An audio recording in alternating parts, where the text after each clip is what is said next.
frankly, the fixing of the healthcare system itself will save far more than the amount of money we've spent on research in the Genome Project, and probably considerably more than we need to invest, or the beginnings of what we need to invest in public health, which is crying for us in many of the dimensions that you described. But the pressure around this that comes from medicine is that at least what we've asked medicine to do in the strange healthcare system in the United States, which hasn't focused as much on public health as it should, is to essentially figure out about prevention, easing pain, and curing illness in the context of extraordinary uncertainty. And what is so tantalizing about the ability to map the human genome is that it's one more element in reducing uncertainty. That is, understanding risk.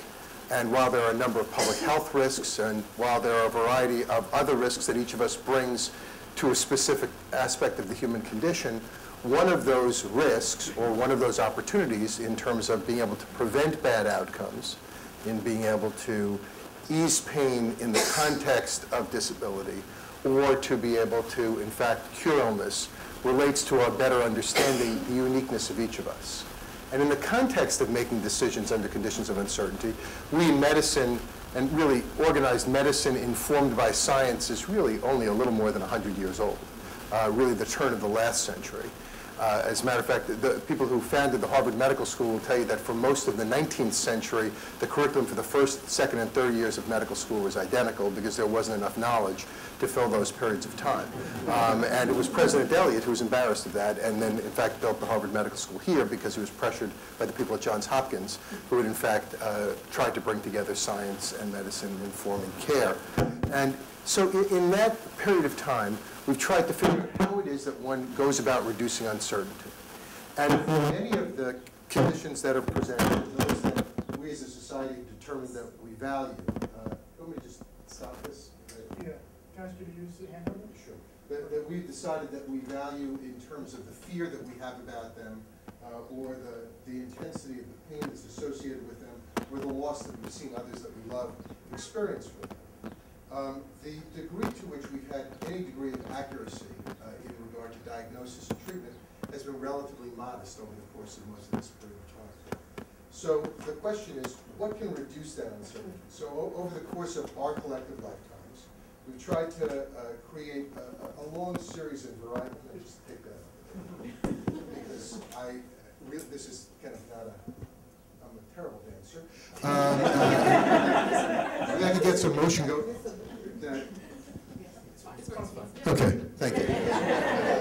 But I haven't told you what a singer I am, and American Idol goes on in about 45 minutes. For those of you who are less intellectual, we don't do that in the salon, but the question is, how is it that one tries to reduce that uncertainty? And for most of the treatments that we've designed, and most of the approaches that we've designed over the course of the last century, our approaches have been relatively inexact and not personal in nature. We've come up with ways of trying to pigeonhole illness and use approaches in which we've taken individuals in clusters who seem the same, who express the same kinds of problems, and then try to figure out how to localize a specific treatment. And therefore, in many cases, we've been using elephant guns to kill very, very small flies. And therefore, the approaches that we've had have been very toxic. Often they don't work. There are large numbers of people who have adverse outcomes regarding the treatments that we use, and it is just tremendously interesting to try to figure out how we could narrow those choices and try to figure out how to be more specific in regard to what it is that an individual needs in his or her circumstance, both to prevent an adverse outcome if we're worried it's going to happen because we believe that they're at risk for that specific outcome, or to be able to figure out the most gentle, thoughtful, and easy way to be able to ease pain or to cure illness in that individual. That's been really what's been compelling about the notion of mapping the human genome. But its promise is so far from being at hand at the moment. And the ability to make that something that we can give you and tailor for you in terms of your specific needs, either knowing in advance what you're a risk for, or knowing how best to treat you given the circumstance that you have at hand, given the condition, at the moment seems to be very, very remote. It was just about 8 years ago in which we mapped the genomes of James Watson and Craig Ventnor, and basically in both public and privately figured out that we'd mapped the human genome. And at that moment, there was a flurry of interest in our ability to all of a sudden have a better handle on illnesses that were precious and difficult and remote to us. I'm a psychiatrist, so think about the illnesses and the sadness that's associated with those illnesses that I'm involved with, like schizophrenia, affecting 1% of the population, in which our children and adults are essentially robbed of their lives by demons, and their ability to function over a period of time deteriorates, and magnificent people essentially are lost. And our ability to understand in a tangible way how to either prevent, reduce the risk, or change the outcome is basically, at the moment, writhed with uncertainty. Uncertainty both in terms of the diagnostic procedures to specify, even to categorize the phenotype, to be very specific in terms of what the syndrome that each individual was suffering, or to be specific in terms of the treatments. And the treatments that we've had at hand for most of that time of organized science have been horribly toxic. Toxic in terms of the adverse effects, and only marginally effective in terms of improving outcome in a small proportion of that population.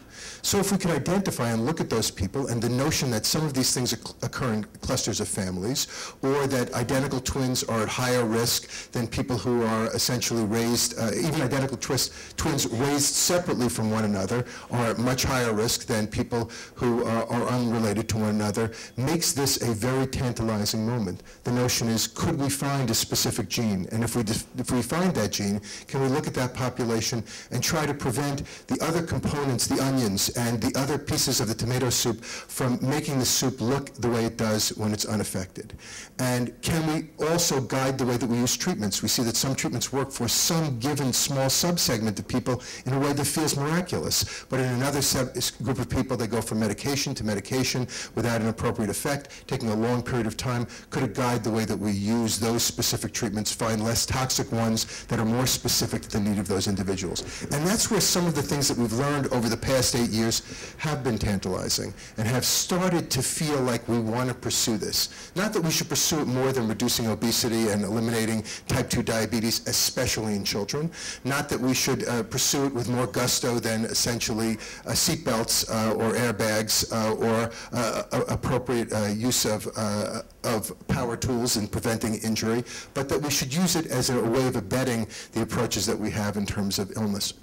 So over the course of this period of time, we've understood that we always understood there were clusters of families at very high risk, of women very high risk in their families for breast cancer. So we've been able to identify a small segment of people who are at very high risk for breast cancer and for ovarian cancer. Now, our response to it, and in understanding that risk, is to give people a choice to take very, very, very difficult action in order to prevent an outcome.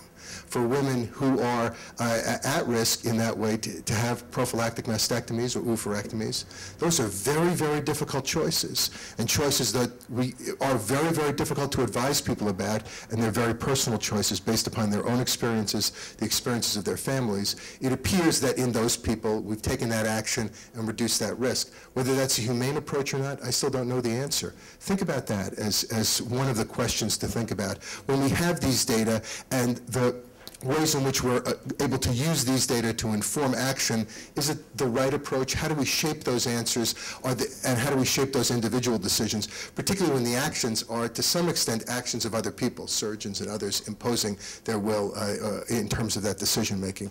We've also finally been able to be more specific in terms of some treatments. We found that there were people who responded to one specific treatment to a certain kind of lung cancer with a drug called Irissa, and only 20% of the people responded.